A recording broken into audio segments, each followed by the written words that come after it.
Muito bem, amado ouvinte, estamos aqui falando sobre o quarto dízimo e o quinto dízimo. O quarto dízimo é o dízimo de Abraão. Você pode consultar na sua Bíblia no capítulo 14 de Gênesis. O capítulo 14 de Gênesis estará contando a história da guerra de 4 reis contra 5 reis. Naquela época, haviam 5 reis que eram vassalos dos 4 reis. E estes 5 reis se revoltaram contra os 4, e houve uma guerra entre os reinos. Na guerra, os 4 reis vencem os 5 reis, tá certo? Você pode consultar aí no capítulo 14, versículo 11, que vai dizer o seguinte: E tomaram todos os bens de Sodoma e de Gomorra, e todo o seu mantimento, e se foram. Versículo 12. E tomaram a Ló, filho do irmão de Abrão, que habitava em Sodoma, e os seus bens, e partiram. Você deve estar lembrado, amado ouvinte, que Abraão, quando saiu de Ur dos Caldeus para a terra de Harã, ele sai com toda a sua parentela, seu pai, seus irmãos, com toda a sua parentela. Quando chega em Harã, seu pai morre, seu irmão Harã, que tinha o mesmo nome do local em que eles habitavam, também morreu. E de lá Deus também chama a Abraão para ele sair do meio da parentela. E dali ele sai e segue viagem. Só que quando ele sai de lá, ele torna a levar seu sobrinho Ló com ele. Muito bem, e durante a caminhada, Ló enriquece às custas de Abraão, certo? Até então se chamava Abrão. Ló enriquece às custas de Abrão. Chega até o ponto dos dois estarem tão ricos que passam a haver divergências entre os pastores de Ló e os pastores de Abrão, fazendo com que os dois tenham que se separar. Então Abrão chega para Ló e diz: escolhe o local. Se tu for para a direita, eu vou para a esquerda. Se tu for para a esquerda, eu vou para a direita. E Ló escolheu ali as regiões de Sodoma e se dirigiu para lá. Então Ló foi habitar em Sodoma. Ali havia pastos verdejantes e ali ele habitou juntamente com a sua família. Então, durante esta guerra que houve, o rei de Sodoma, que pertencia aos 5 reinos, né, que fazia a junção contra os 4 reis, que se juntou com 4 reis para lutar contra os 4 demais reis que havia, ele perde a guerra. Então, os 5 reis perdem a guerra para os 4 e Sodoma é levada cativa. Então, no versículo 11 aí você pode ver: e tomaram todos os bens de Sodoma e de Gomorra. Então, os bens de Sodoma e de Gomorra foram levados pelos 4 reis que haviam vencido a guerra. E além disso, o texto diz no versículo 12 que eles tomaram também a Ló, filho do irmão de Abrão, certo? Ou seja, sobrinho de Abrão, que habitava em Sodoma, e os seus bens. Então eles levam os bens de Sodoma, levam a Ló e levam os bens de Ló e partiram, certo? Então precisamos estar atentos ao que o texto diz. Levaram todos os bens de Sodoma e Gomorra, levaram a Ló e levaram os seus bens. Preste bem atenção, amado ouvinte. Muito bem, então em Gênesis 14:16, nós já vemos aqui que Abrão venceu a guerra. Porque Abrão, ele toma conhecimento de que Ló havia sido levado cativo. E Abrão, ele junta 318 escravos, 318 homens nascidos na sua casa, eram escravos dele. E ele pega com esses 318, com eles vai à guerra e consegue, pelas mãos de Deus, ele consegue libertar a Ló do cativeiro. E no versículo 16 do capítulo 14 de Gênesis, você pode conferir aí conosco. E tornou a trazer quem? Abrão, certo? Todos os bens. E tornou a trazer também a Ló, seu irmão, e os seus bens, e também as mulheres e as demais pessoas. Então veja só, Abrão, quando ele vence a guerra, ele traz todos os bens da guerra. O que havia sido levado? Os bens de Sodoma e Gomorra e os bens de Ló, além do próprio Ló. Então ele traz de volta todos os bens, ele torna a trazer Ló, que havia sido levado, e o texto diz: e os seus bens. Então ele traz os bens de Sodoma, traz a Ló e traz os bens de Ló novamente com ele, certo? E também as mulheres e as demais pessoas que haviam sido levadas cativas de Sodoma. Muito bem. No mesmo capítulo, se você for para o versículo 21 a 23, os versículos 21 a 23, diz o seguinte: E disse o rei de Sodoma a Abrão: dá-me as minhas almas cativas, e os bens toma-os para ti, como botim. E Abrão respondeu ao rei de Sodoma: levanto minha mão ao Senhor Jeová, o El-Elion, o Criador dos céus e terra, e juro que nem um fio ou coisa alguma de tudo que é teu, nem uma correia de sandália tomarei para mim, para que não digas, eu enriqueci a Abrão. Mas de que bens está sendo falado aqui? Quais os bens? Lembre-se, amados, que foram levados os bens de Sodoma e Gomorra. Então, como Abrão venceu a guerra, ele tinha direito ao despojo da guerra. E o rei de Sodoma sabia disso, que Abrão tinha direito àqueles despojos, que eram justamente os bens de Sodoma. E ele quis entregar os bens de Sodoma a Abrão, mas Abrão não quis os bens de Sodoma, certo? Muito bem. Nos versículos 17 ao 20, voltando um pouquinho, nós vamos ler o seguinte. Versículo 17. E depois que Abrão voltou de ferir a Quedor, Laomer, e aos reis que estavam com ele, o rei de Sodoma saiu-lhe ao encontro no vale de Savé, que é o vale do rei.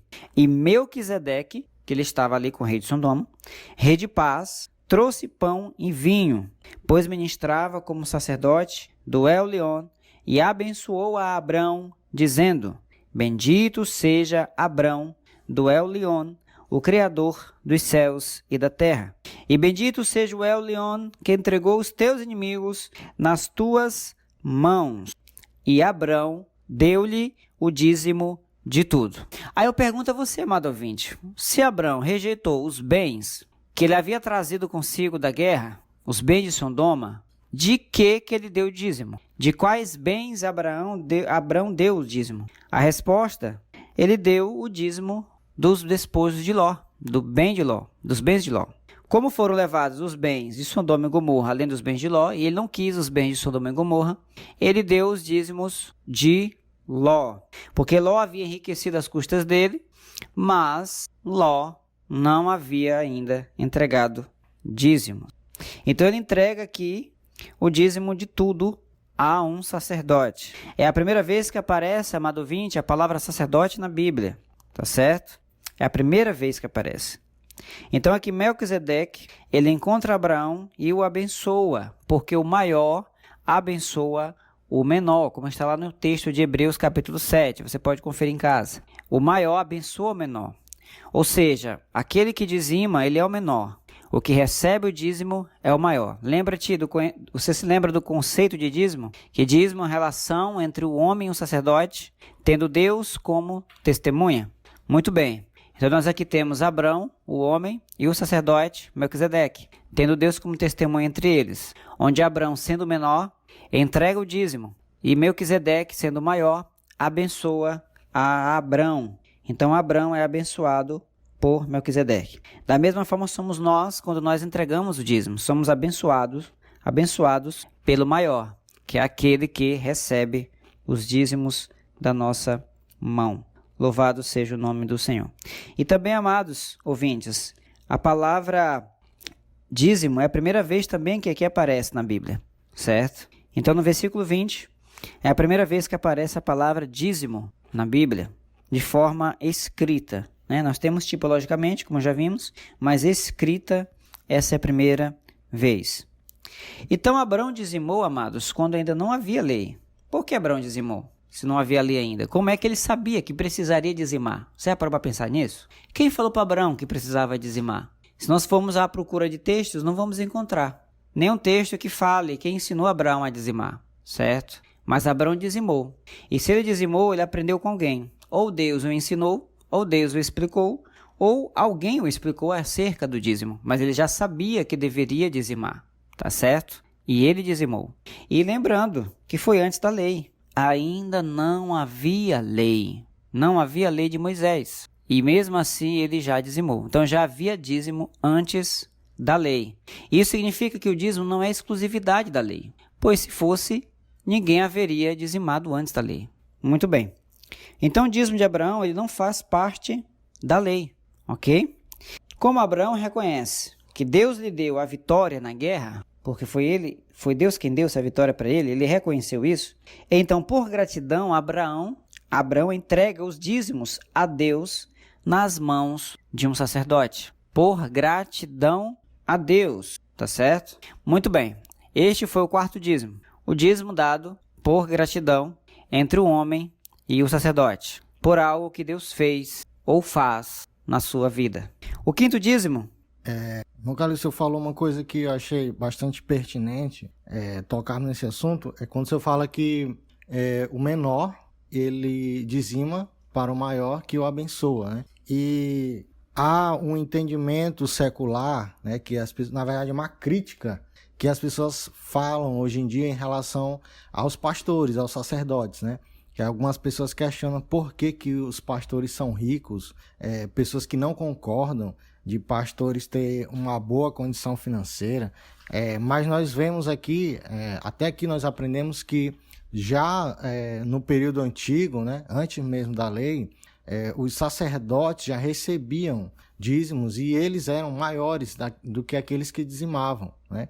E nós vemos que se tiverem muitas pessoas que dizimam para um sacerdote, né, logo ele vai ter bastante provisão, né, nós podemos dizer assim. Então, no mundo secular, e até alguns crentes também, infelizmente, defendem esse tipo de ideia, né, que não concordam de um pastor ser rico, né, mas nós prestando atenção aqui, se cada pessoa cumprir e da maneira correta, nós veremos que isso é bíblico, né, que um líder espiritual, que um pastor, que é um sacerdote, tenha boas condições, porque ele recebe dízimos, né, para a sua provisão, né, para o seu mantimento. Então, como são muitas pessoas dentro de uma igreja, é lógico que ele vai ter os seus bens, vai ter uma vida abastada, se podemos dizer assim, né? Então, isso não é contra as escrituras, né? Pelo menos que nós podemos ver isso aqui. Não tem nada de antibíblico, né, um sacerdote possuir riquezas, né? Nós podemos dizer assim. Não é antibíblico o sacerdote possuir riquezas, não.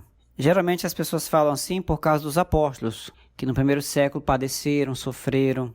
Mas a gente precisa entender que os apóstolos existiam um chamado totalmente específico. Foi muito especial, portanto que não existe ninguém como eles. O apostolado, não existe mais o apostolado como no tempo dos apóstolos. Era algo completamente específico. Era ali onde a igreja estava nascendo. E mesmo estava nascendo sobre um império como um império romano. Um império terrível que nem Roma. Então não tinha como eles não padecerem. Não havia como. É como se a gente tivesse uma ditadura no Brasil e a gente tivesse que lutar contra o sistema, né? Nós iríamos sofrer. Claro que iríamos sofrer penalidades por lutar contra o sistema. Então, da mesma forma, os discípulos eles sofreram porque o sistema romano era contrário às Escrituras. Então eles precisavam pregar Jesus Cristo, eles precisavam pregar a salvação. Roma tinha seus deuses, né? Tinha a sua própria religião e muitas vezes também os próprios judeus perseguiam muito a igreja, até fazendo com que Roma os perseguisse também, a ponto dos Césares matar e perseguir a maioria deles, certo? Então a gente precisa compreender isto para a gente não misturar as coisas. Não é porque os apóstolos padeceram na época de Roma que a igreja hoje tem que padecer da mesma forma aqui. Estou falando no sistema que nós vivemos, no Brasil. Se um dia mudar, aí vamos ter que sofrer porque primeiro é Cristo, certo? Depois vem outras coisas. Mas num sistema do jeito que nós estamos, no Brasil, um país democrata, não tem por que não cumprirmos a palavra de Deus desta forma como aqui está. Na época dos apóstolos, volto a insistir, ali não teria como se cumprir isso à risca devido à perseguição de Roma. Nem templos havia, né? Eles tinham que se esconder por causa da perseguição. Mas hoje não, hoje nós temos nossos templos, nós podemos nos reunir como igreja, podemos estar juntos, louvar e engrandecer o nome do Senhor. Eu gostaria de abrir com você Hebreus capítulo 7. Vamos meditar um pouco acerca desse dízimo de Abraão, em Hebreus capítulo 7. O texto diz assim, acompanhe comigo na sua Bíblia. Porque este Melquisedeque, que era rei de Salém, sacerdote do Deus Altíssimo, e que saiu ao encontro de Abraão, quando ele regressava da matança dos reis e o abençoou. Só abrindo parênteses bem aqui, amados. Melquisedeque, ele era sacerdote do Deus Altíssimo. Nós temos 3 sacerdócios na Bíblia. Nós temos o sacerdócio do nazereado, narrado em número 6. Você pode ver na sua Bíblia, número 6. Vai falar do sacerdócio de nazereado. Nós temos o sacerdócio universal, que é esse sacerdócio de Melquisedeque, a qual Cristo pertence. E nós temos o sacerdócio levítico, que eram todos aqueles que eram descendentes de Arão. Muito bem. A quem também Abraão deu dízimo de tudo. Então, Abraão deu dízimo de tudo a quem? A Melquisedeque. E primeiramente, é por interpretação, rei de justiça, e depois também rei de Salém, que é rei de paz, sem pai, sem mãe, sem genealogia, não tendo princípio de dias nem fim de vida, mas sendo feito semelhante ao Filho de Deus, permanece sacerdote para sempre. Aqui fazendo um paralelo entre Melquisedeque e Cristo. Considerai, pois, quão grande era este, a quem até o patriarca Abraão deu os dízimos dos despojos. Então ele era grande, aquele sacerdote era grande, e Abraão entregou a ele o dízimo dos despojos. Os despojos de quê? Da guerra? Não. Não eram os despojos da guerra porque Abraão não quis os despojos de Sodoma e Gomorra, como a gente viu aqui. Eram os despojos de Ló, que havia sido levado para a guerra.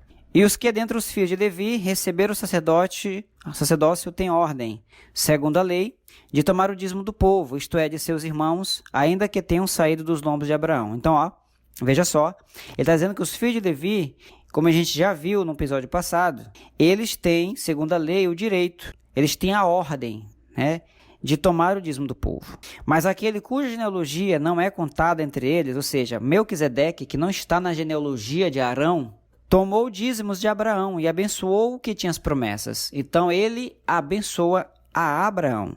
Ora, sem contradição alguma, o menor é abençoado pelo maior. Então, quer dizer, se Melquisedeque abençoou Abraão, e aqui diz que o menor é abençoado pelo maior, logo concluímos que Abraão era menor e Melquisedeque era maior. Porque aquele que entrega o dízimo é menor, e aquele que recebe ele deve ser maior do que aquele que entrega, para que assim o menor possa ser abençoado pelo maior. E aqui certamente tomam dízimos homens que morrem. Ali, porém, aquele de quem se testifica que vive. Olha só aqui, Aqui certamente tomam dízimos homens que morrem, mortais. Aqui onde? Neste plano terreno. Neste momento, quem pega dízimos? Homens mortais. Ali, quem é que testifica que vive? Cristo. Ali, porém, Cristo tomará os dízimos. Vou repetir. E aqui certamente tomam dízimo. Tomam, está no plural. Ele não está falando de uma pessoa, certo? Ele não está falando de Melquisedeque somente. Ele está falando plural. Aqui tomam dízimos homens que morrem. Quem eram esses homens que tomavam os dízimos? Os levitas. Homens mortais. Os sacerdotes. Homens mortais. Ali, porém, aquele quem se testifica que vive. Ou seja, Cristo.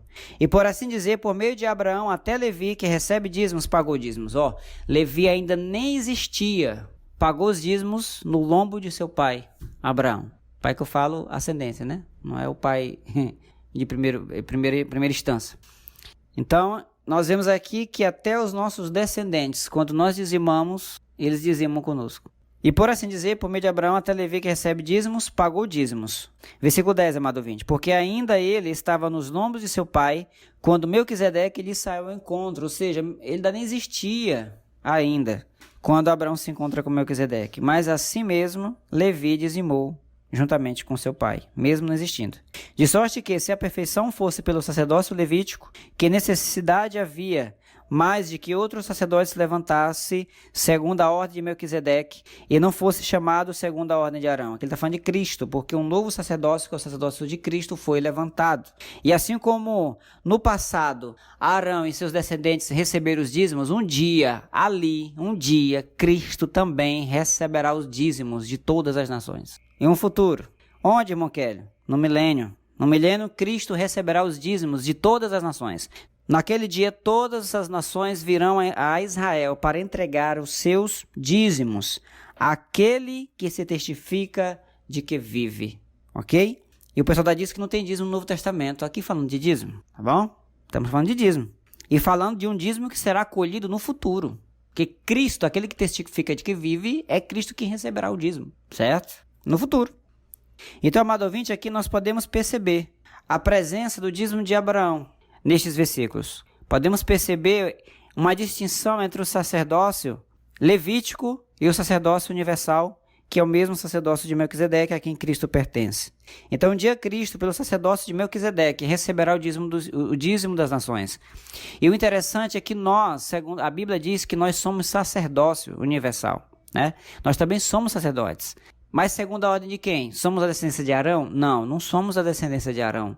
Então nós não somos sacerdotes da linhagem de Arão. Somos nazireus? Também não somos nazireus. Então de qual ordem nós somos? Nós somos da mesma ordem de Cristo. Nós somos sacerdotes pela ordem de Cristo. E hoje, trazendo e aplicando para os nossos dias, quem são os sacerdotes dentro da igreja? Aqueles que estão acima de nós. Na verdade, todos nós somos sacerdotes. Mas você precisa abençoar aquele que é maior do que você. Ou seja, aquele que está numa posição maior do que a sua. Embora todos nós sejamos sacerdotes, porque a Bíblia vai dizer que nós somos sacerdócio real. Pedro, o apóstolo Pedro vai dizer que somos nação santa, sacerdócio real, povo de propriedade exclusiva de Deus, certo? Mas nós devemos escolher um sacerdote dentro da nossa igreja, primeiro, que ele nos alimente. Você vê ali que Melquisedeque, ele traz pão e vinho e dá a Abraão. Abraão come.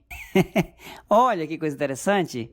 Então, aquele que te alimenta é aquele que deve receber o teu dízimo. Olha que coisa interessante. Então, todos somos sacerdotes, mas existe aquele sacerdote que te alimenta. Então, ele é que deve receber o teu dízimo, porque ele é quem te alimenta. Louvado seja o nome do Senhor. No versículo 17 ele vai dizer, porque ele assim testifica, tu és sacerdote eternamente, segundo a ordem de Melquisedeque. Então Cristo é da ordem de Melquisedeque, e todos nós pertencemos à mesma ordem do sacerdócio de Cristo Jesus. Louvado seja o nome do Senhor. Então, amados, esse é o quarto dízimo. Este é o dízimo de Abraão, certo? É o dízimo de Abraão. Espero que todos tenham entendido, tenham compreendido, tá certo? E vamos para o quinto dízimo, que é o dízimo de Jacó. Gênesis 28, 20, 21 e 22. Vai dizer o seguinte: e Jacó fez um voto, dizendo: se Deus for comigo e me guardar nesta viagem que faço, e me der pão para comer e vestes para vestir, e eu em paz tornar a casa de meu pai, o Senhor me será por Deus, e esta pedra que tenho posto por coluna será a casa de Deus. E de tudo quanto me deres, certamente te darei o dízimo. Então aqui nós vemos o quinto e último dízimo narrado nas Escrituras, que é o dízimo de Jacó, ok? O dízimo de Jacó é um dízimo estabelecido, amado ouvinte, com base em um voto. Olha só, é com base em um voto, não tem valor. Não tem valor. É você que determina o valor que você vai dar. Suponhamos que você está estudando para um concurso, para uma prova de um concurso. E aí você faz um voto a Deus, tipo, Senhor, se eu passar, se eu for chamado, o meu primeiro salário eu dou todo, vou dar todinho. Vou entregar todinho na mão de um sacerdote, se o Senhor me abençoar. Isso é um dízimo por um voto, ok? E é o dízimo que também é aplicado para os nossos dias. Então, nos nossos dias, nós só podemos praticar estes dois dízimos. O dízimo de Abraão e o dízimo de Jacó. Jacó, amado, ele dizima porque reconhece que Deus foi quem lhe proveu no meio do deserto. Então aqui nós temos um dízimo por um voto. Nós temos um dízimo por um reconhecimento. Ele já tinha votado antes, Deus proveu, e ele reconheceu que foi Deus quem proveu, e assim ele entrega o dízimo. Então o dízimo da igreja, amado ouvinte, baseia-se no dízimo de Abraão e de Jacó, como eu já disse. Quando reconhecemos que Deus é o nosso provedor, né? Reconhecemos que Deus é o nosso provedor porque Ele quer ser o meu e o teu provedor. Desde o Éden, Adão chegou, ele não chegou plantando, chegou colhendo. A mesma coisa acontece com Israel quando eles tomam posse de Jericó. Eles já chegam colhendo. Porque o desejo de Deus é que nós cheguemos já colhendo. E aqui vai um esclarecimento para o amado ouvinte. A palavra de Deus diz que as bênçãos do Senhor enriquecem e não trazem dores. Significa que o que é bênção de Deus?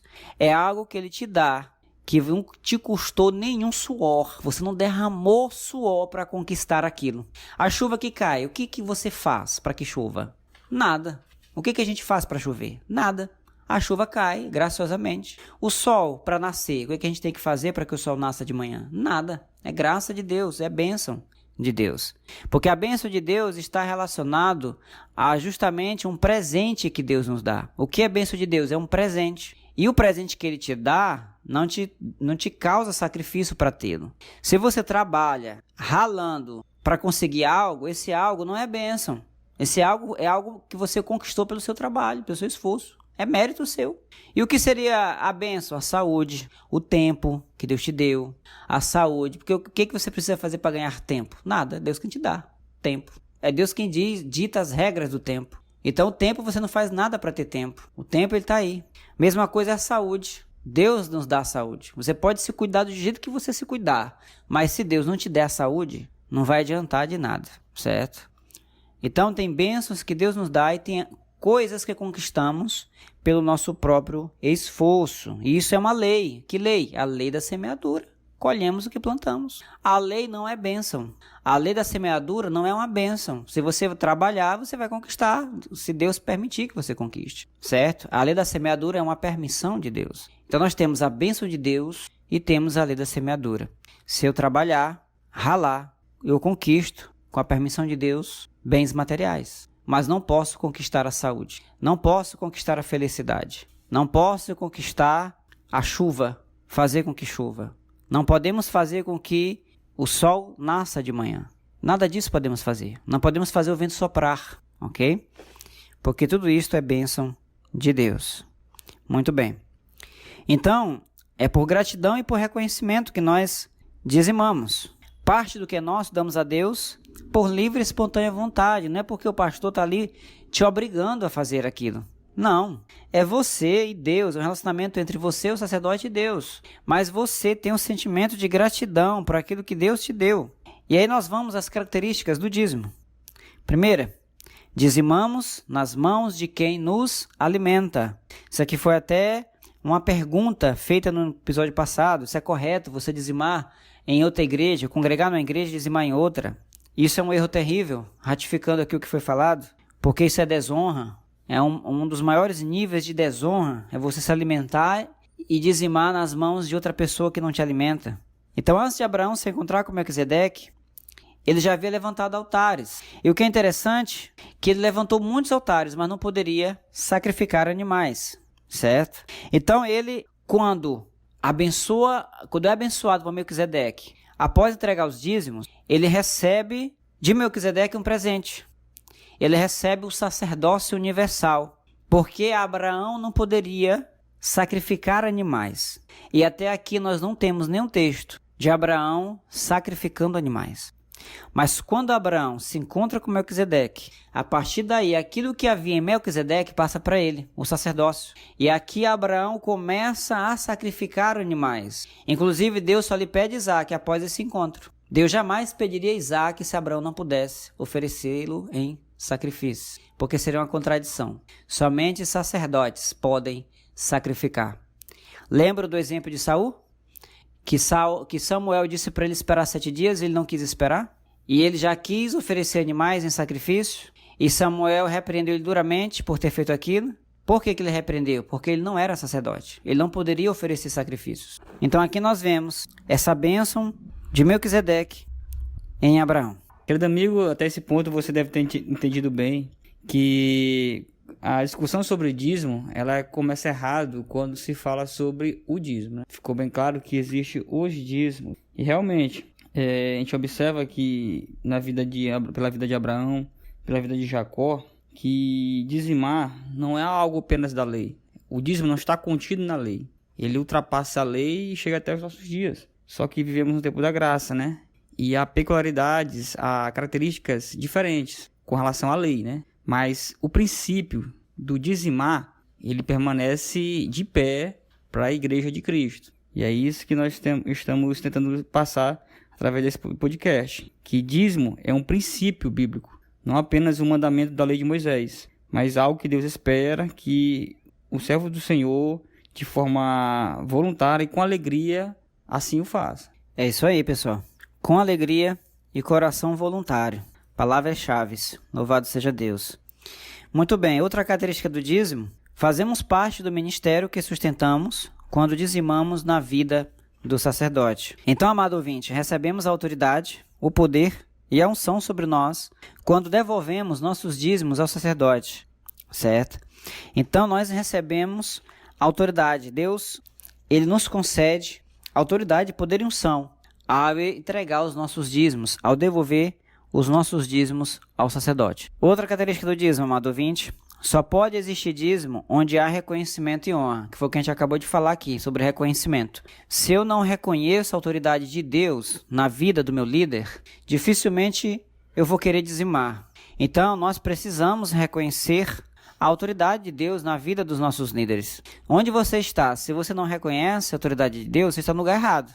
Porque é preciso que você reconheça a autoridade de Deus na vida do seu líder e que você honre o seu líder. Então o dízimo, ele nasce de um coração grato, de um coração que reconhece e honra seus líderes. Outra característica do dízimo, como eu já disse aqui, é gratidão. Dizimamos por gratidão. Por Deus ter te dado saúde, para você poder trabalhar, por Deus ter te dado um emprego para que você possa trabalhar, ou ainda o seu trabalho autônomo, certo? Você que é autônomo, agradeça a Deus pelo talento que Ele te deu para executar, para você poder ganhar o seu ganha-pão, para você poder ter as suas coisas, para que Deus possa continuar a te abençoar, amado. É necessário que você seja uma pessoa grata. Nunca se esqueça que foi a ingratidão que colocou a humanidade no pecado. Porque se Adão e Eva fossem gratos a Deus, eles nunca teriam desobedecido a Deus. Então foi a ingratidão deles que fez com que a humanidade adentrasse na podridão do pecado e colhesse frutos terríveis. Além disso, é necessário que haja um sacerdote. Tem que haver um sacerdote. Dízimo tem que ter um sacerdote. Então, como a gente já falou aqui na aula passada, se você tem seu dízimo, entregue nas mãos daquele que te alimenta, de um sacerdote. Não entregue seus dízimos para o ímpio.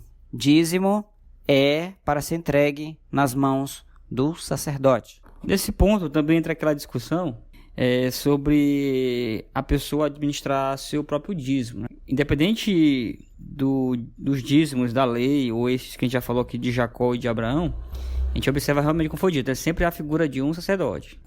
Para a Igreja de Cristo, nós vemos que o dízimo ele é voluntário, para ser dado com alegria de forma voluntária. Mas isso não habilita a pessoa a administrar o próprio dízimo, né? Se ela vai oferecer o dízimo ao Senhor, entregando ele ao sacerdote, no caso, se a pessoa quer praticar o princípio do dízimo, né? Ela deve fazer como a palavra manda, né? Entregar ao sacerdote. Não é por ser voluntário que eu posso administrá-lo. Não dá permissão a administrá-lo. Dá permissão, a ordem quer dizer é entregar, né? De forma voluntária e com alegria. É verdade, irmão João. Viu, amado ouvinte? Nós não temos permissão para administrar o nosso dízimo. Nosso dízimo é para ser devolvido nas mãos de um sacerdote. Ah, mas alguém bateu na minha porta precisando de alimento e eu tenho os dízimos. Dízimo não é para pessoas que não possam te abençoar. Tem que ser sacerdotes, pessoas que te alimentam. Olha as características. A pessoa tem que te alimentar, certo? Ah, então como eu faço? Usa os 90% que ficou. Usa o restante que ficou, certo? Para que você possa abençoar os outros. Mas os dízimos são para serem entregues nas mãos de um sacerdote. E como já foi falado aqui antes, mas aí desse jeito os sacerdotes vão enriquecer.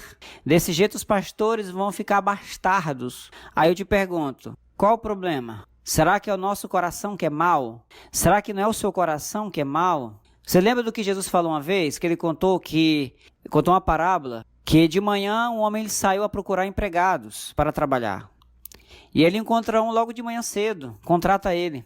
Aí quando ele chega mais perto do meio-dia, contrata outro. Aí ele vai contratando aos poucos. Chega no fim da tarde, ele contratou o último, o derradeiro. O derradeiro trabalha bem pouquinho. Quando chega a hora de pagar, ele começa a pagar do derradeiro para o primeiro. O que foi primeiro achou que ia receber uma quantidade maior, mas ele pagou a todos o mesmo valor. E aquele que estava lá trabalhando no sol desde de manhã, ele estava reclamando. Mas como assim? Não achou justo? Como ele havia trabalhado o dia inteiro, ele não achou justo ganhar a mesma coisa que os outros. Só que o problema é que o empregador ajustou com cada um o preço antes de contratar.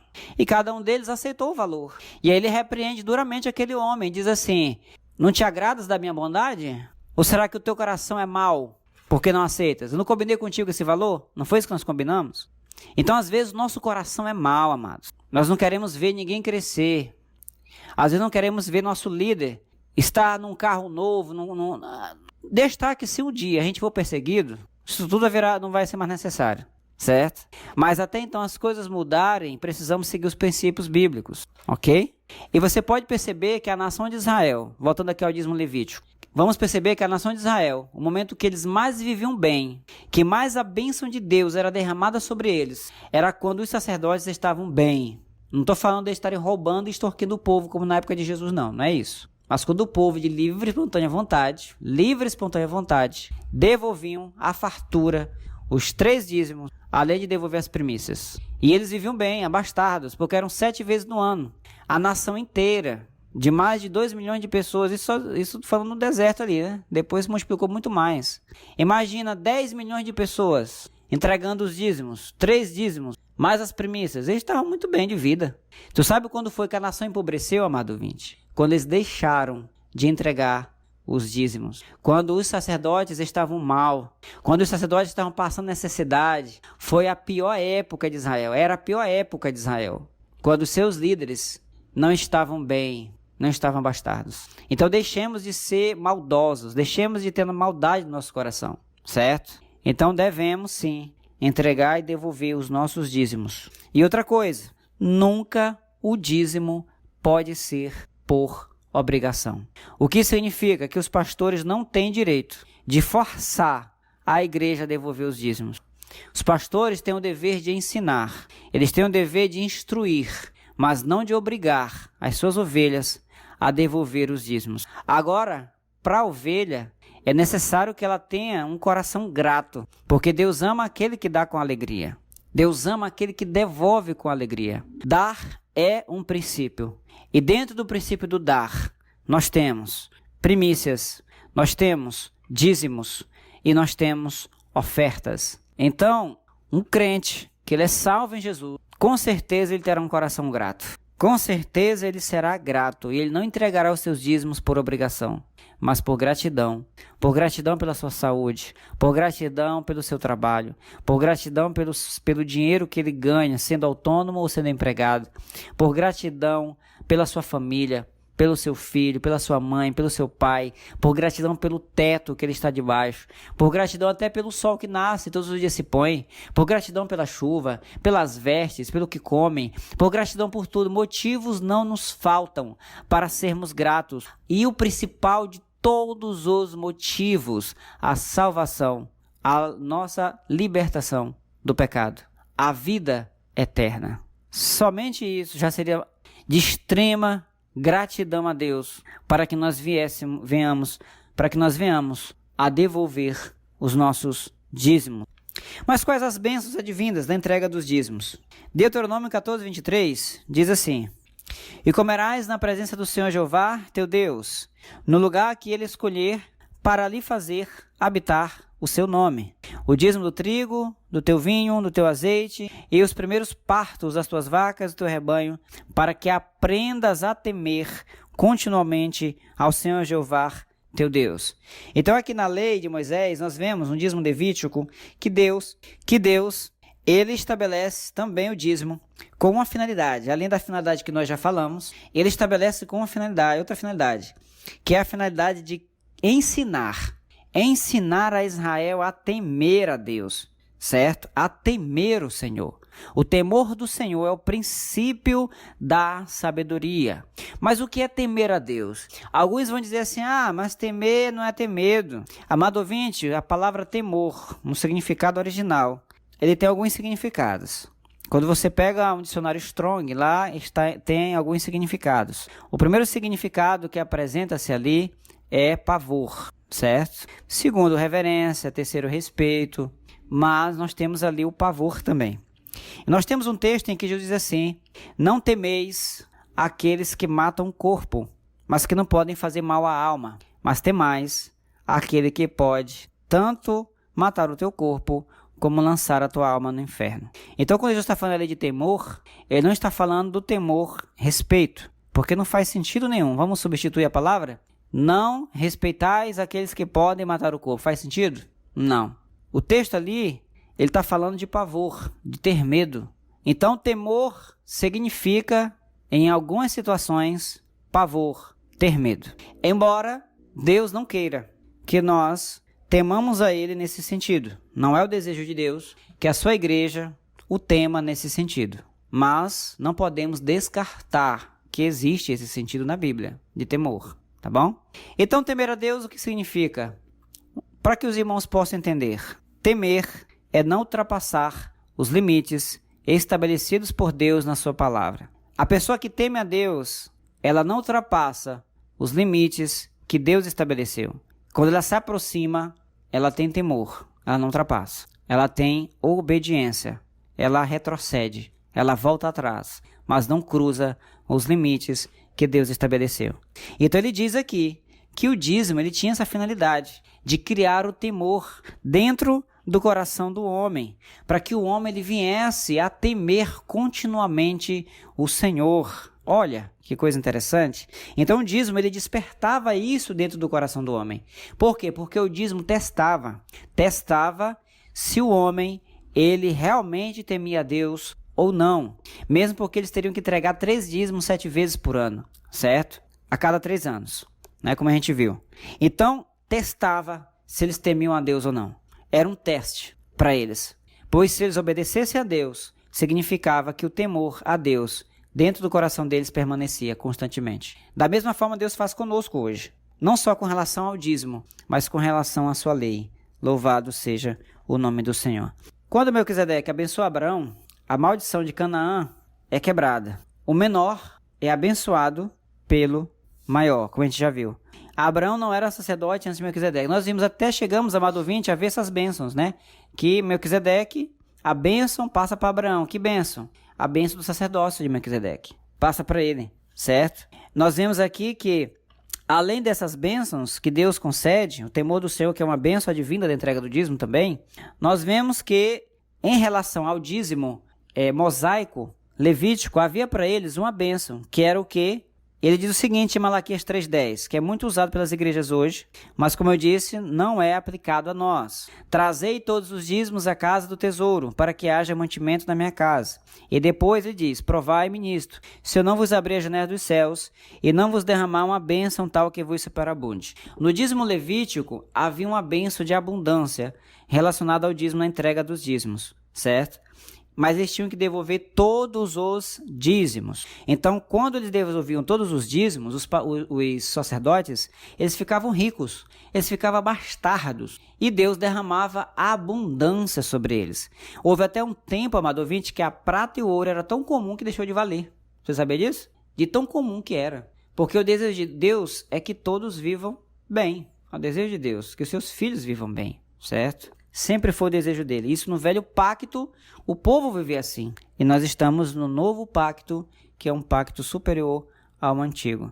Então a bênção coletiva do dízimo é na nação e não na casa. Então, falando do dízimo levítico, a bênção coletiva era sobre eles, sobre todos eles, certo? Sobre toda a nação. Toda a nação era abençoada com a entrega dos dízimos. Amado ouvinte, só uma pequena observação com relação a esse texto que li. Estou aqui dando o exemplo da lei, tá? Esse Malaquias 3,10 é o exemplo do dízimo levítico, que são aqueles dízimos que não são mais para os dias de hoje. Então, lá na lei, eles tinham uma bênção de abundância sobre eles, tá certo?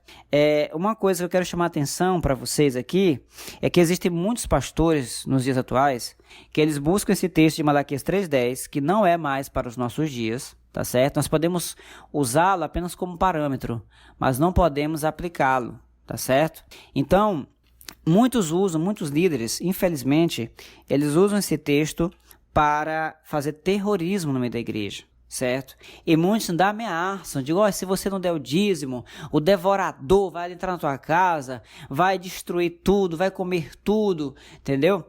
Muitos fazem terrorismo com a igreja. Aí o que o irmão vê? O irmãozinho que não tem conhecimento, o irmãozinho que é incauto, às vezes até novo convertido, ele ouve aquilo ali, rapaz, eu vou entregar o dízimo, porque se não entregar, o negócio vai ficar ruim pro meu lado. Então, quer dizer, não se desperta no meio da igreja um sentimento de gratidão, mas um sentimento de medo. Então, a pessoa, o crente, ele acaba devolvendo o dízimo não por gratidão, não por reconhecimento, não por honra, mas ele acaba devolvendo o dízimo por medo. Não, se eu não devolver, o devorador vai invadir a minha casa, o devorador vai destruir tudo que eu tenho, vai levar tudo. E não é assim, amado ouvinte. Não é assim. Não é desta forma que nós devemos ensinar a igreja, desta forma que nós devemos fazer com que a igreja devolva os dízimos. É preciso haver clareza de entendimento. É preciso que a igreja saiba que os dízimos são sim para o nosso tempo, são bíblicos, são sim para o nosso tempo, são bíblicos e são para a graça, são, e é cristão também o dízimo, é para os dias atuais, mas não podemos forçar a igreja, usando Malaquias 3:10, para que a igreja venha devolver por medo do devorador, tá certo? Não podemos fazer isso, que estaremos errando o alvo, estaremos cometendo amartia, se assim o fizermos. Muito bem. Aí nós vemos aí que a discussão era grande, né, amados? Nós vemos aí muitos canais do YouTube que falam que o dízimo é para hoje, que não é para hoje, que o dízimo... Já vi até gente dizer assim, o dízimo ele é bíblico, mas não é cristão. Eu já vi essa frase também, certo? Não sei se você, amado ouvinte, já ouviu essa frase. O dízimo é bíblico, mas não é cristão.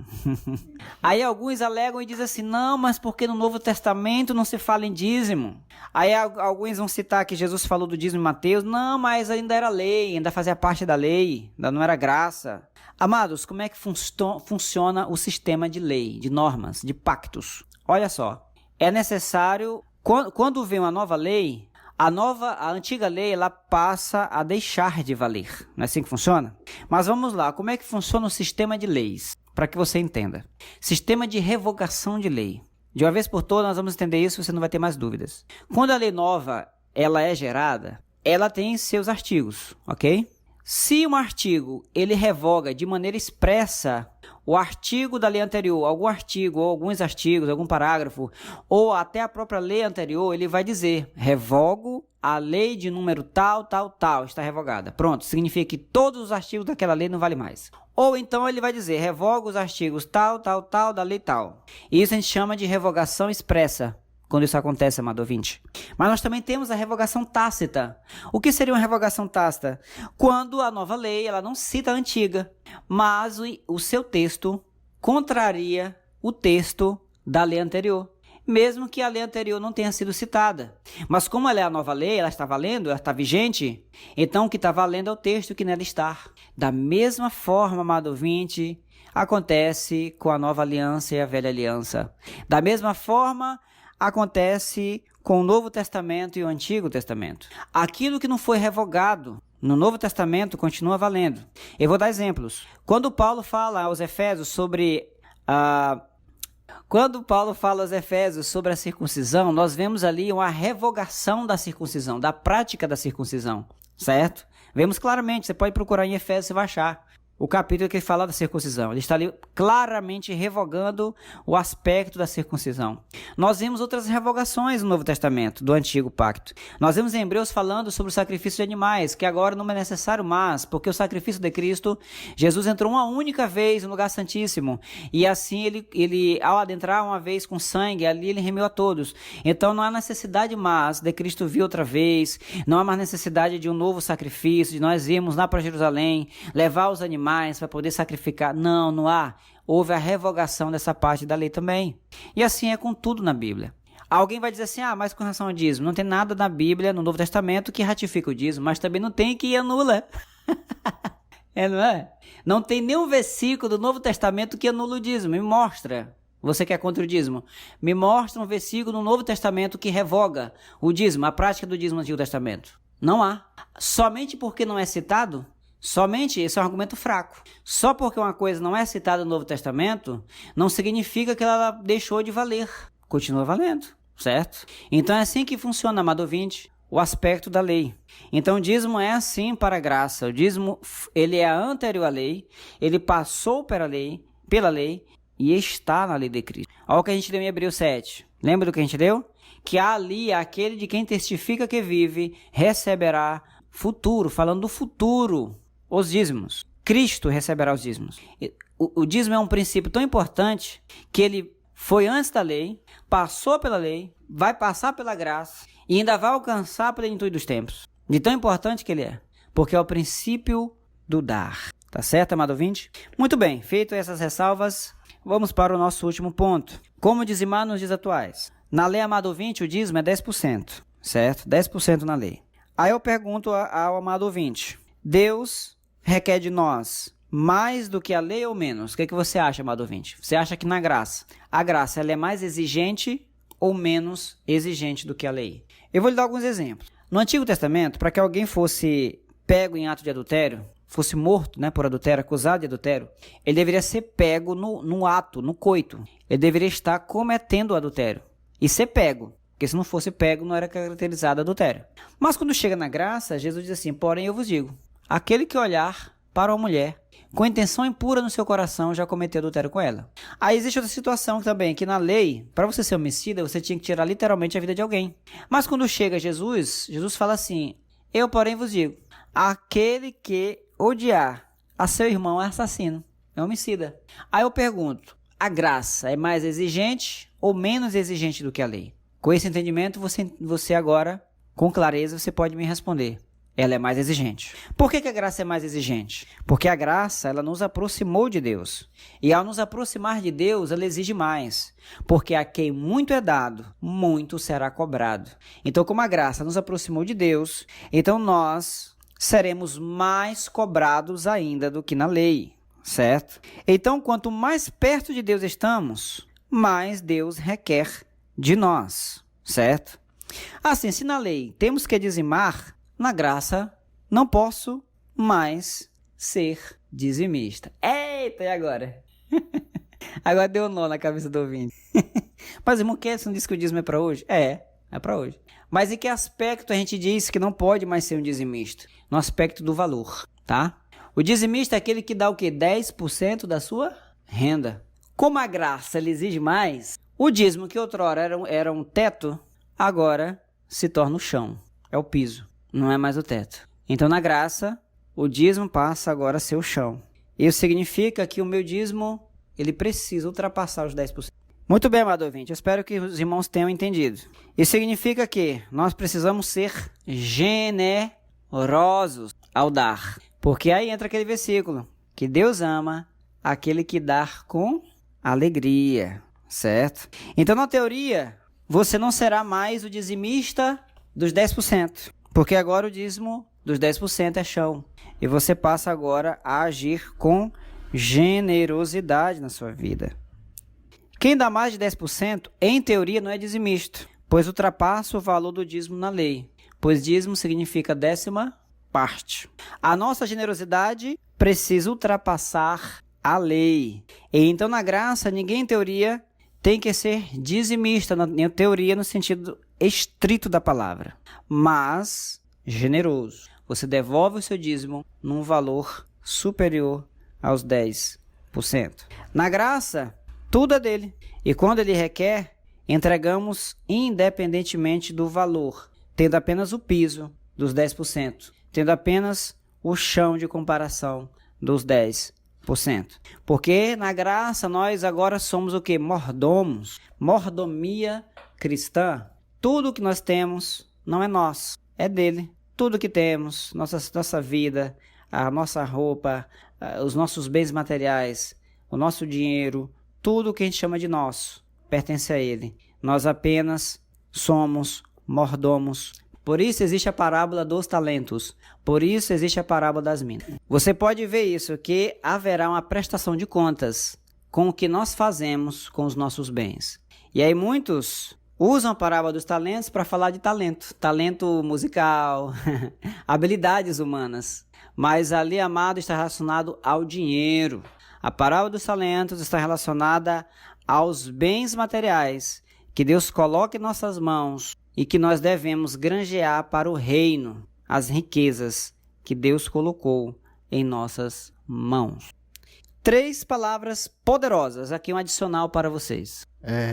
Recentemente me mostraram um vídeo no Instagram em que aquelas caixinhas de pergunta, uma pessoa perguntou para um ministro muito conhecido nacionalmente, né, sobre o dízimo. E a pergunta foi assim, mais ou menos assim: pastor, sobre dízimo, se eu tiver uma condição assim ruim, financeiramente apertado, cheio de contas para pagar, eu posso deixar de dizimar? Aí a resposta do pastor, para minha surpresa, foi: se você não tem condições, está financeiramente comprometido, você está, digamos, isento nessa questão de dizimar. Aí quando melhorar e mediante essa resposta desse líder e o que nós estamos aprendendo, que seria correto afirmar?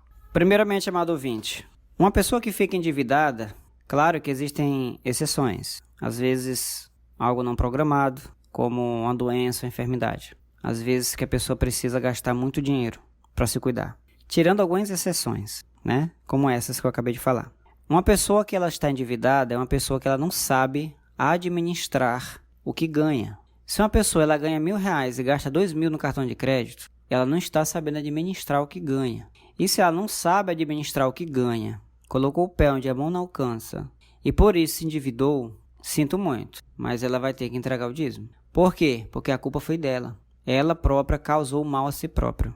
Ela própria não vigiou, ela própria não obedeceu aos princípios financeiros contidos na palavra de Deus. Olha o que Jesus disse. Qual é o homem que vai construir uma torre e primeiro ele não senta e planeja tudo o que será necessário para então começar a construir aquela torre? Para que depois que ele comece não tenha que parar por falta de recursos. Então nós temos princípios financeiros na Bíblia. Tudo que vamos fazer precisamos planejar, ter planejamento. E as nossas finanças e bens materiais também devem ser planejados. Então se a pessoa não tem controle sobre as suas finanças, na parte de Deus é que ela não vai tocar.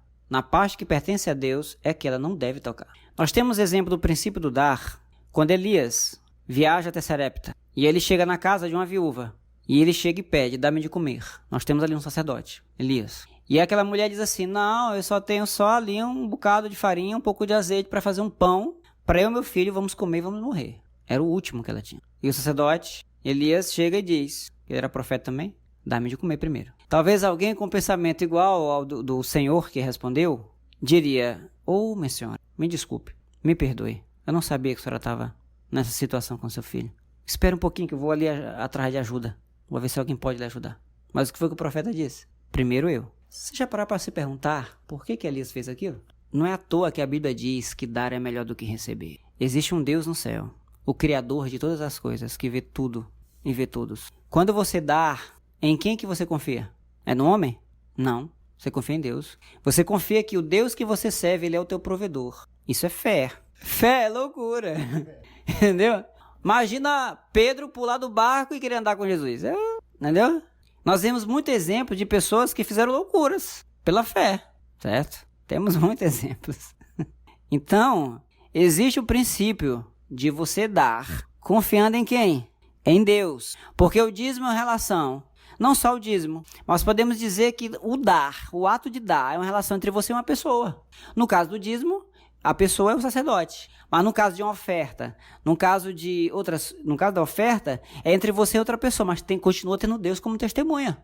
Sempre vai ter Deus como testemunha, seja no dízimo, seja na primícia, seja na oferta, Deus sempre estará como testemunha. Sempre quando você se dispõe de algo material para abençoar a vida de alguém, para fazer o que é correto segundo as Escrituras, Deus sempre vai ser a terceira pessoa nesse negócio. E Ele que vai se responsabilizar em agir em seu favor pela sua fidelidade, em cumprir um princípio que é bíblico. Na mesma hora ele vai incomodar alguém. Vai lá naquela casa daquela irmã, vai ali que Deus vai incomodar alguém, meu amigo. Mas ele vai incomodar alguém para entregar uma cesta básica lá na porta da tua casa, para te suprir, a não ser que você não creia que Deus possa te suprir. Mas o que é a fé? Hebreus 11, a fé é o firme fundamento das coisas que se esperam e a esperança das coisas que não se veem. Esperança das coisas que se não veem. Então, quando alguém, mesmo na necessidade, ele é fiel, ele entrega o dízimo ao sacerdote, ele está confiando não no sacerdote, ele está confiando que Deus está vendo o que ele está fazendo, e que Deus é provedor, e que Deus não somente pode dar o que ele precisa, mas ele pode dar muito mais além do que pensamos ou pedimos. Amém? Então, amado ouvinte, nós temos aqui as 3 palavras mais poderosas para a bênção do povo judeu. Certo? Que o povo judeu pratica. Primeiro, reconhecimento. Reconhecimento. Segundo, gratidão. Terceiro, generosidade. Nós podemos aplicar isso na nossa vida. Reconhecimento, gratidão e generosidade. Reconheça os nomes de Deus na sua vida. Reconheça seus líderes. Seja grato a Deus. Seja grato às pessoas ao seu redor. Seja generoso com as pessoas ao seu redor. Seja generoso ao dar. Generoso ao dar, com generosidade. Você deve ofertar, com generosidade você deve dizimar, com generosidade você deve entregar, certo? Porque fazendo isso, você multiplicará as tuas bênçãos no reino e nesta terra. No reino que está por vir e nesta terra que nós estamos. No reino que está por vir e nesta vida que por ela passamos. Que Deus em Cristo nos guarde no seu amor para sempre. Muito bem, meu amado ouvinte, encerramos aqui mais um estudo edificante para nossas vidas a respeito ao dízimo, ou então dízimos. Eu sei que você foi abençoado com esse estudo, foi abençoado com esse estudo, não só você, mas todos nós que estamos aqui. Obrigado por estar nos acompanhando nas nossas redes sociais, no podcast, no Spotify, no YouTube. Deixe sua dúvida, deixe seu complemento, sua opinião, que com certeza estaremos aqui falando, né, a respeito de você. Quando você for fazer algum comentário, diga de onde você é, qual igreja, e assim nós estarmos mais próximos, né? Então, fique com Deus, até o próximo episódio. Aguarde que ainda tem vários temas polêmicos, digamos, muitos assuntos a tratar. Fique com Deus, a paz do Senhor, graça e paz. Estamos aí nessa caminhada, nossa caminhada cristã. Amém? Até mais. Abraço.